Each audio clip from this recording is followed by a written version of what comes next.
Salut à tous et on se retrouve pour le match DDR3 contre DDR4. Alors, ça fait déjà un petit moment que la DDR4 est au point, elle est sortie il y a à peu près 1 an et demi à l'heure actuelle, là où je fais cette vidéo, donc durant l'été 2014.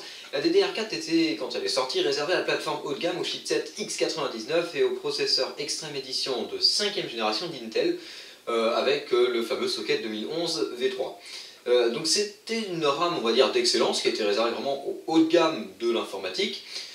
Donc c'était vraiment le début de la DDR4. Depuis à peu près 1 an et demi, on a vu que le prix de la DDR4, la courbe du prix de DDR4 n'a pas cessé de descendre. Et on est arrivé à une période, disons que les prix étaient assez élevés au début, hein, la RAM, la DDR4 avait un prix fou par rapport à la DDR3. Ça a diminué, ça a baissé, avec la sortie des processeurs Intel Skylake, donc la 6ème génération de CPU Intel, donc annoncé Intel, compatible DDR4, ça a vraiment débloqué le marché, puisque le prix de la DDR4 est passé d'un prix énorme par rapport à ce qu'on peut trouver en DDR3 à vraiment un prix quasiment identique. Ce qu'il faut savoir, c'est qu'aujourd'hui, à capacité égale, c'est-à-dire si vous prenez par exemple 8 Go de mémoire, un kit de DDR4 ne vaudra quasiment pas plus cher qu'un kit de DDR3. Pour 70 €, vous avez 2 fois 4 Go de DDR4, alors ça n'est pas de la DDR4 de merde, hein, parce que vous trouvez de la DDR4 en 2400 MHz tranquille, ce qui est vraiment quand même pas mal. Alors, je fais le match DDR3 versus DDR4, on va voir un peu ce que ça donne, quelle est ma préférence encore une fois, et qu'est-ce que je vous conseille, puisque on sait qu'aujourd'hui, les processeurs Intel Skylake sont compatibles DDR4 et DDR3 low voltage, mais vous pouvez mettre de la DDR3 standard, normalement ça marche un peu, on va peut-être baisser un peu les tensions, mais voilà, normalement les processeurs Skylake, la 6ème génération est compatible DDR4 et DDR3. Donc qu'est-ce que je vous conseille? Alors c'est un peu compliqué, parce que ça va dépendre de ce que vous avez déjà comme matériel, ça va dépendre de ce que vous voulez faire un peu, de votre budget. Mais franchement aujourd'hui je vous conseille la DDR4. Alors je vais vous expliquer pourquoi. La DDR4 elle a des avantages et des défauts. Ce qu'il faut savoir c'est que la DDR4 n'est pas plus rapide que la DDR3 à fréquence égale. C'est là la différence. C'est-à-dire que si vous prenez un kit de DDR4 2133 MHz et un kit de DDR3 2133 MHz, donc deux kits 2133 MHz DDR3 DDR4, et bien le kit de DDR3 est un petit chouïa plus de bande passante, c'est-à-dire un petit peu meilleur, il a une meilleure bande passante et c'est tout à fait normal. Donc voilà, à performance égale, à fréquence égale, la DDR3 est plus performante que la DDR4. Ça c'est un fait. Un autre défaut de la DDR4 également, c'est le call latency, la latence de la mémoire, donc le fameux CL, que vous avez quand vous achetez un kit de mémoire. Alors le CL, le call latency, aujourd'hui, avec la DDR3, DDR4, ça va de 8 à 16 à peu près. Hein, en grosso modo, c'est comme ça. Qu'est-ce que c'est que le call latency? C'est le temps d'accès à une colonne de mémoire. Si vous voulez, c'est que les informations, si vous voulez, elles sont stockées dans les puces de mémoire en colonne, si vous voulez. Et c'est le temps qu'il va falloir entre la demande de lecture, la demande d'information, et la réception d'informations, si vous voulez. Donc en gros, c'est le temps qu'il va falloir pour aller lire la colonne. Ce qu'il faut savoir, c'est qu'à chaque génération de mémoire, donc quand on est passé de la SDRAM à la DDR, de la DDR à la DDR2, enfin DDR1 comme vous voulez, de la DDR1 à la DDR2, de la DDR2 à la DDR3, et encore une fois de la DDR3 à la DDR4, le call latency augmente, la latence de la mémoire augmente. C'est comme ça, techniquement c'est obligatoire, on ne peut pas arriver à diminuer la latence et augmenter la fréquence en même temps. Si on augmente la fréquence, on augmente la latence. Donc c'est le problème de la mémoire. C'est pour ça qu'un kit de DDR3 1600 MHz aura, par exemple, alors généralement la DDR3 1600 elle a une latence d'environ 9-10, alors qu'un kit de DDR4 en 2600 MHz par exemple aura une latence de 15. C'est tout à fait normal, hein, la latence va presque doubler. Malheureusement c'est comme ça. Alors aujourd'hui qu'est-ce que je vous conseille si vous voulez acheter un PC Skylake? Skylake 6ème génération, si vous voulez vous monter une nouvelle config. Ce que je vous conseille, c'est d'acheter de la DDR4. La DDR4, malgré ses petits défauts, a quand même l'avantage de ne pas être si cher que ça. Hein, faut l'avouer. Les prix ont vraiment baissé. Ça, c'est un point positif pour la DDR4. Un autre point positif, c'est quand même les fréquences. Parce que j'ai comparé jusqu'à présent un kit de DDR3 à 2666 MHz, ou 2133 MHz, avec un kit de DDR4 2133 MHz. Si on prend un budget de, on va dire 70 € à peine, Pour 70 euros, vous avez 2 fois 4 Go. Pour chaque type de mémoire, DDR3, DDR4, vous avez 2 fois 4 Go, donc 2 barrettes. Sauf que pour de la DDR3, vous allez trouver pour 70 euros de la DDR3 2133, voire 2133. Vous allez trouver de la DDR3 1600, voire 1866. Alors que pour la DDR4, vous allez trouver de la DDR4 2400, voire 2600. Ou 2133, vraiment, si vous avez un kit vraiment... enfin voilà, vous allez entre 2133 et 2600 MHz pour la DDR4. Alors pour le même prix, la même capacité, en DDR3, vous allez être entre, comme je disais, 1600 et 1866. Là, c'est être l'avantage, c'est que la DDR4 a une fréquence beaucoup plus élevée, plus élevée que la DDR3, à prix égal. Donc, même si la DDR3 est plus performante à fréquence égale, eh bien, à budget égal, ce sera la DDR4 la plus performante. Par exemple, j'ai derrière moi, justement, on va pouvoir comparer également un peu les mémoires. J'ai derrière moi un kit avec de la DDR4. Alors, je sais pas, vous retrouverez ça sur ma chaîne normalement d'ici pas longtemps non plus. Voilà, c'est un kit de chez Kingston, il s'agit de HyperX Fury en DDR4. C'est de la DDR4 2133. Donc, 2133. En fait, ce qu'il faut savoir, c'est que la 2133, la DDR4 2133, c'est la DDR4 la plus faible qui existe. C'est-à-dire qu'il n'y a pas de DDR4 1866 par exemple. La DDR4, la fréquence de la DDR4 commence à 2133 MHz, quand la fréquence de la DDR3 va commencer à 1000. On a combien 1366 putain, je compte des conneries. Si, 1300 et quelques MHz. Donc en gros, on a 100 MHz de différence.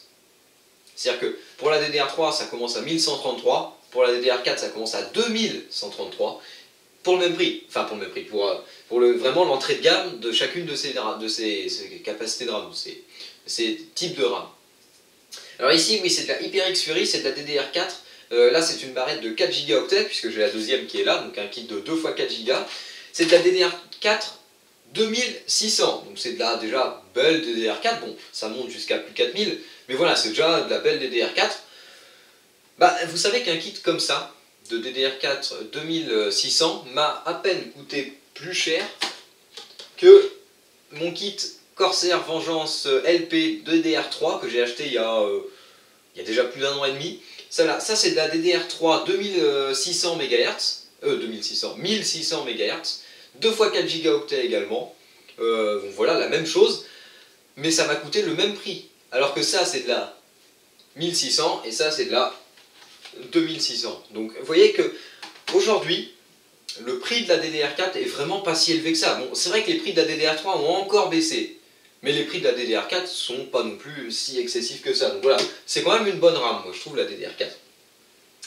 Au niveau, d'ailleurs, vous allez pouvoir, au niveau du form factor, c'est-à-dire les formes des barrettes, vous pouvez voir, ce sont exactement la même chose. Il n'y a pas de différence technique entre les barrettes, enfin technique. Je veux dire, de dimension, voilà, la DDR4 est un peu plus courte, un tout petit chouïa plus courte, mais ça peut venir également de mes barrettes. Ce qu'il faut savoir par contre, c'est que la DDR4 a plus de connecteurs que la DDR3. C'est-à-dire que vous savez, sur la tranche là, vous avez des connecteurs qui sont plaqués or. Vous en avez plus sur la DDR4 que sur la DDR3. Ça, c'est normal. Ce qu'il faut savoir, c'est qu'à chaque génération de mémoire, le nombre de connecteurs augmente. Je sais même plus à combien, on est rendu à 288, je crois, ou un truc comme ça. Donc à chaque génération, il y a de plus en plus de petits connecteurs, à chaque fois, c'est normal. Donc voilà à propos de la mémoire. Alors je vous conseille la DDR4, donc voilà, parce que disons que le rapport performance-prix de la DDR4 est vraiment avantageux. Comme je disais, avoir un kit DDR4 2600 MHz pour ça, ça m'a coûté quoi, 75 € en 2 fois 4 Go, c'est vraiment pas cher, quoi. Enfin, c'est pas cher. Ça peut paraître cher d'un côté, mais franchement, j'ai payé le même prix ça, et ça tourne qu'à 1600 MHz. Donc voilà, il y a quand même 1 GHz de différence, ça commence à peser quand même. Donc bon, c'est sûr, j'ai acheté il y a 1 an et demi, donc depuis les prix se sont cassés la gueule, c'est le cas de le dire. Voilà, pourquoi je vous conseille également la DDR4. Ce qu'il faut savoir, c'est que si vous avez déjà de la bonne DDR3, c'est-à-dire de la DDR3, comment dire, des DDR3 avec des fréquences élevées, c'est-à-dire genre 2600 MHz, 2133 même, c'est de la grosse DDR3 que vous avez payé assez cher quand même. Si vous avez acheté il n'y a pas trop longtemps, et si vous n'avez pas vraiment envie de vous emmerder à la revendre, ça peut valoir le coup d'acheter une carte mère Skylake, pour 6ème génération, en DDR3. Ça peut valoir le coup.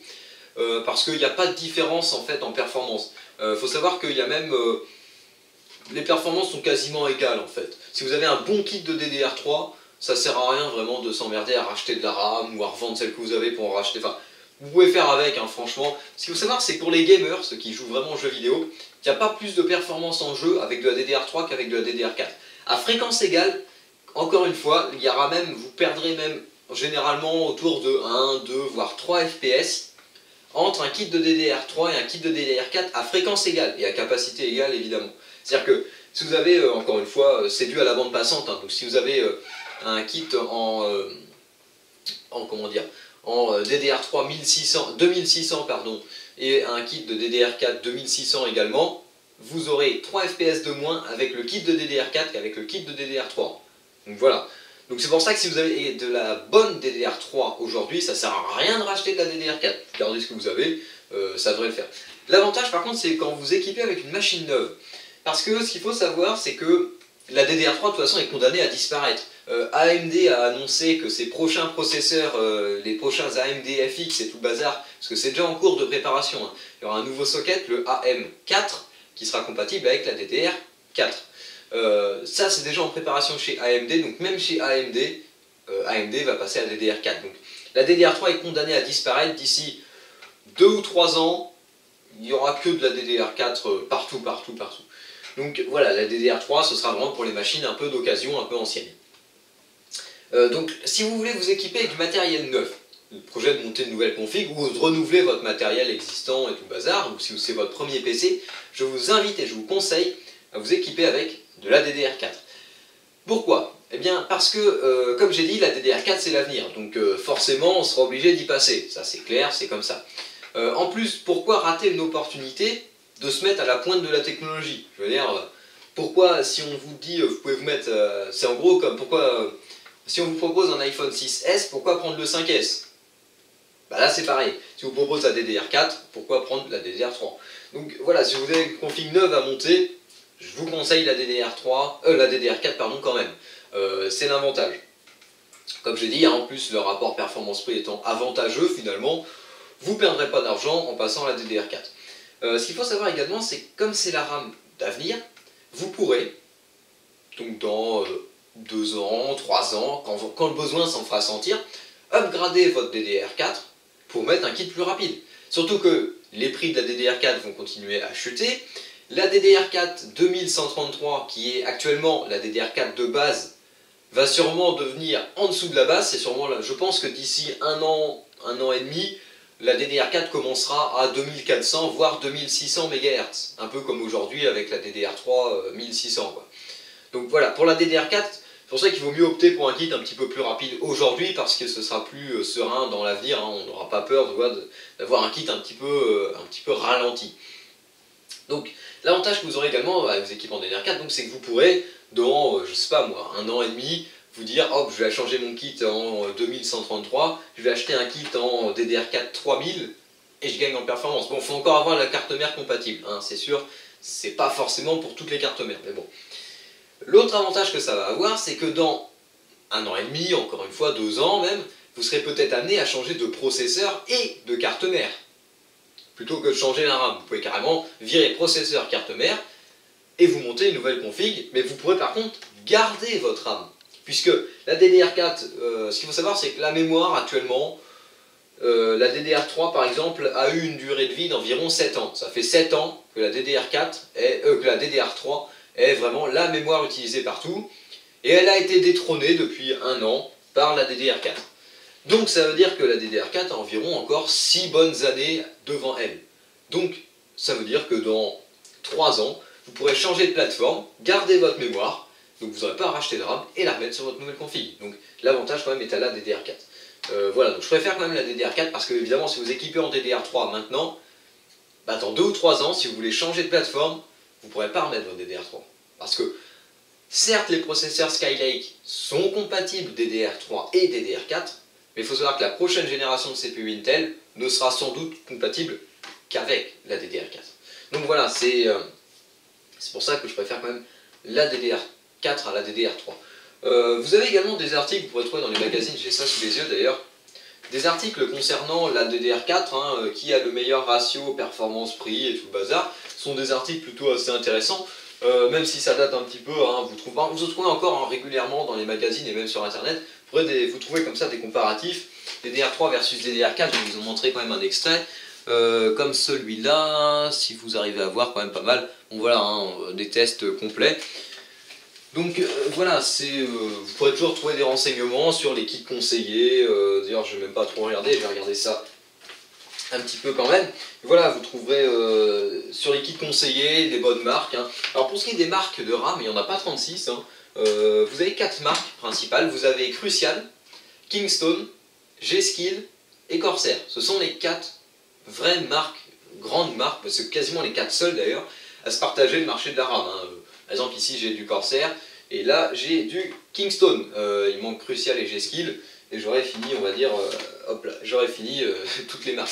Il ne faut pas chercher à rentrer, si vous trouvez des autres marques de RAM qui auraient par exemple des prix un peu avantageux, des trucs comme ça, je vous les conseille pas. Franchement, restez dans les 4 marques que j'ai citées, vous risquez pas de vous faire avoir, on va dire.